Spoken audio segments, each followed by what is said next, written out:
कभी ये सवाल मन में आया है कि सरकारें देश की रक्षा मुफ्त में क्यों करती हैं, लेकिन एक चॉकलेट खरीदने के लिए भी हमें पैसे देने पड़ते हैं। या जब न्यूज़ में सेंसेक्स के ऊपर नीचे होने की बात होती है तो उसका हमारी जेब पर असल में क्या असर पड़ता है। हम रोज़ इकोनॉमी, मार्केट, ग्रोथ जैसे शब्द सुनते हैं, पर ये सिर्फ भारी भरकम शब्द नहीं है। ये वो अदृश्य ताकतें हैं जो हमारे हर दिन के फैसलों पर असर डालती हैं। आज हमारे सामने भारतीय अर्थव्यवस्था पर कुछ शुरुआती नोट्स हैं। हमारा मकसद इन नोट्स के जरिए अर्थशास्त्र की इस जटिल दुनिया के ताने बाने को खोलना है और इसकी सबसे बुनियादी लेकिन सबसे मज़ेदार बातों को समझना है। तो चलिए इस पहेली को सुलझाने की कोशिश करते हैं। तो सबसे पहले सबसे बुनियादी सवाल, ये इकोनॉमिक्स यानी अर्थशास्त्र आखिर है क्या? ये कोई रॉकेट साइंस है या कुछ ऐसा जिसे हम हर रोज जीते हैं?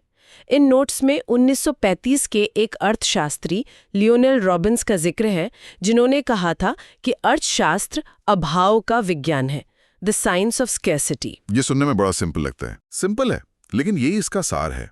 स्कैर्सिटी या अभाव का मतलब है कि हमारी चाहते तो अनलिमिटेड हैं, लेकिन उन्हें पूरा करने के साधन यानी रिसोर्सेज लिमिटेड हैं। आपके पास दिन में 24 घंटे हैं, वो लिमिटेड है। आपकी सैलरी, वो भी लिमिटेड है। इकोनॉमिक्स बस इसी चुनाव का अध्ययन है। ये हमें सिखाता है कि हम अपने लिमिटेड समय, पैसे और साधनों का सबसे अच्छा इस्तेमाल कैसे करें। ये किसी एक इंसान पर भी लागू होता है और पूरे देश पर भी। अच्छा, ये तो उस तरह हुआ जैसे मेरे पास वीकेंड पर लिमिटेड टाइम है।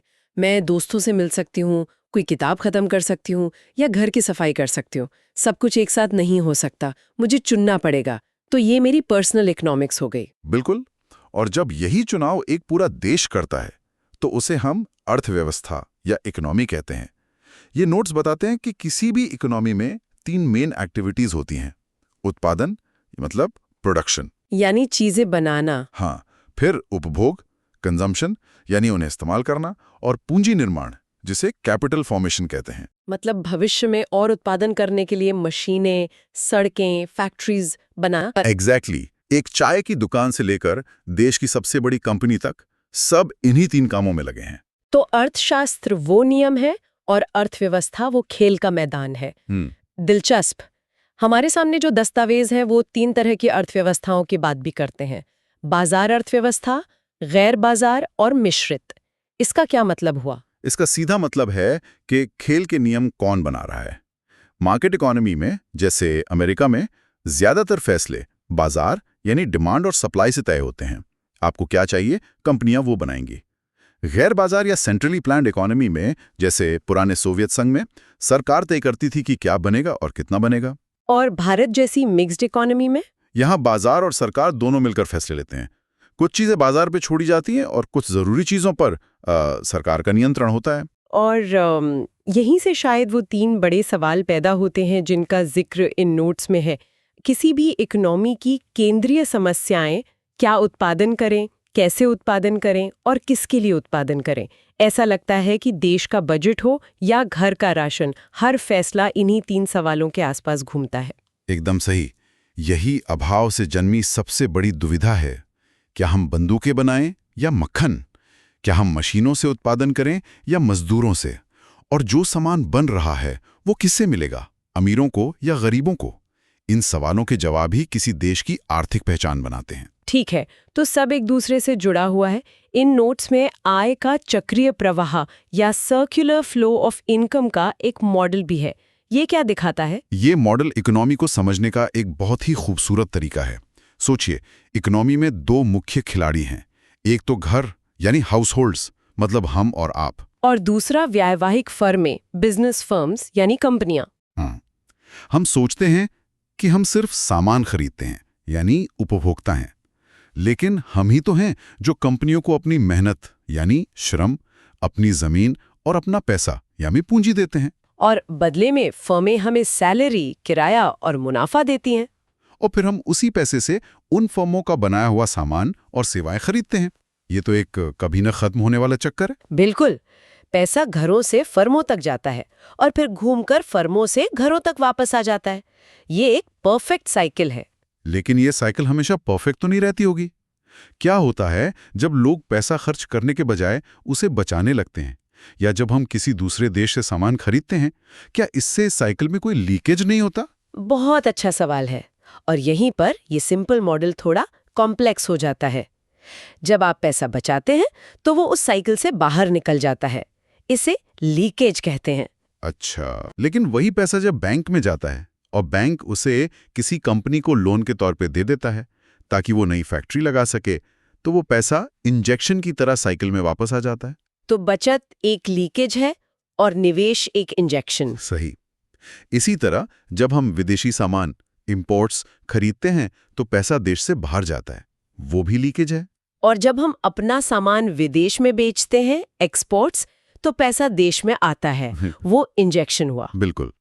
पूरी इकोनॉमी का स्वास्थ्य इसी लीकेज और इंजेक्शन के संतुलन पर निर्भर करता है। कमाल है। तो मतलब अर्थशास्त्र को देखने के अलग-अलग नजरिए भी होंगे। एक तरफ मेरी सैलरी और खर्च है और दूसरी तरफ पूरे देश का एक्सपोर्ट इंपोर्ट। इन नोट्स में माइक्रो इकोनॉमिक्स और मैक्रो इकोनॉमिक्स की बात की गई है। मुझे लगता है ये इसी से जुड़ा है। हाँ, ये अर्थशास्त्र की दो सबसे बड़ी शाखाएं हैं। इसे ऐसे समझिए जैसा इन नोट्स में भी इशारा किया गया है, माइक्रो इकोनॉमिक्स यानी व्यष्टि अर्थशास्त्र है एक पेड़ को बहुत ध्यान से देखना।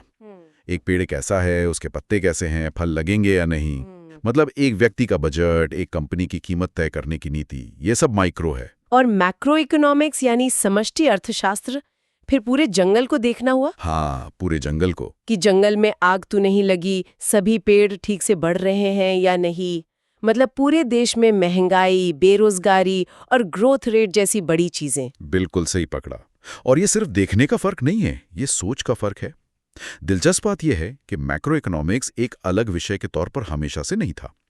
इन नोट्स में बताया गया है कि इसका जन्म 1929 की महामंदी यानी ग्रेट डिप्रेशन के बाद हुआ। अच्छा, ऐसा क्यों? सोचिए, 1929 से पहले अर्थशास्त्री उन मैकेनिकों की तरह थे जो कार के अलग अलग पुर्जे ठीक करना जानते थे। टायर पंचर हो गया, खिड़की टूट गई वगैरह वगैरह। ये थी माइक्रो इकोनॉमिक्स। लेकिन जब महामंदी आई तो पूरी दुनिया की अर्थव्यवस्था का इंजन ही बंद हो गया। लाखों लोग बेरोजगार हो गए, फैक्ट्रियां बंद हो गईं और किसी को समझ नहीं आ रहा था कि इस पूरे सिस्टम को एक साथ कैसे ठीक किया जाए। पुरानी नियम किताबें वो बेकार हो गई थी ना। तब किसी को पूरे इंजन की समझ की जरूरत पड़ी ना, कि न सिर्फ अलग अलग पुर्जों की। एग्जैक्टली। तब जॉन मेनार्ड कीन्स नाम के अर्थशास्त्री ने अपनी किताब लिखी और एक नया नजरिया दिया। उन्होंने कहा कि जब पूरा जंगल खतरे में हो तो एक एक पेड़ को देखने से काम नहीं चलेगा। सरकार को आगे आकर जंगल को बचाने के लिए बड़े कदम उठाने होंगे। यहीं से माइक्रो इकोनॉमिक्स का जन्म हुआ, जो पूरी इकोनॉमी को एक यूनिट के तौर पर देखता है। ये तो एक पूरी सोच में क्रांति जैसा था। चलिए अब उस सवाल पे वापस आते हैं जिससे हमने शुरुआत की थी। सरकार सेना पर खर्च करती है, सड़कें बनाती है जो हम सब इस्तेमाल करते हैं, लेकिन एक कार या मोबाइल फोन हमें खुद खरीदना पड़ता है। ऐसा क्यों? इन दस्तावेजों में आर्थिक वस्तुओं का एक वर्गीकरण है जो शायद इसका जवाब दे सकता है। हाँ, ये बहुत ही मजेदार कॉन्सेप्ट है और आपके सवाल का सीधा जवाब देता है। नोट्स में वस्तुओं को दो पैमानों पर बांटा गया है। पहला, क्या वो चीज प्रतिद्वंदी है, राइवलरस, मतलब अगर मैं उसे इस्तेमाल कर रहा हूं तो क्या कोई और उसे उसी समय इस्तेमाल कर सकता है। हाँ। और दूसरा, क्या वो अपवर्जनीय है, एक्सक्लूडेबल, मतलब क्या लोगों को उसका इस्तेमाल करने से रोका जा सकता है अगर वो पैसे ना दें। ठीक है, एक उदाहरण से समझते हैं। जैसे पिज्जा का एक स्लाइस। बढ़िया उदाहरण। पिज्जा का स्लाइस प्रतिद्वंदी है। अगर वो स्लाइस मैंने खा लिया तो आप नहीं खा सकती। सही। जो चीजें प्रतिद्वंद्वी और अपवर्जनीय दोनों होती हैं उन्हें निजी वस्तु या प्राइवेट गुड कहते हैं। आपकी कार, आपका फोन, आपके कपड़े, ये सब प्राइवेट गुड्स हैं और इन्हें बाजार में आसानी से खरीदा बेचा जा सकता है। ओके, ये समझ आया। तो फिर देश की रक्षा या सेना का क्या? अब उस पर आते हैं। देश की रक्षा गैर प्रतिद्वंद्वी है, नॉन राइवलरस। अगर मैं देश की सीमा के अंदर सुरक्षित महसूस कर रहा हूं तो इससे आपकी सुरक्षा कम नहीं हो जाती। हम सब एक साथ सुरक्षित हैं। और ये गैर अपवर्जनीय, नॉन एक्सक्लूडेबल भी है। सरकार ऐसा नहीं कह सकती कि तुमने टैक्स नहीं दिया तो दुश्मन का बम सिर्फ तुम्हारे घर पर गिरेगा। हाँ, बिल्कुल। एक बार सुरक्षा दे दी तो सबको मिलेगी। अच्छा, तो जो चीजें गैर प्रतिद्वंद्वी और गैर अपवर्जनीय दोनों हैं, उन्हें ही सार्वजनिक वस्तु या पब्लिक गुड कहते हैं।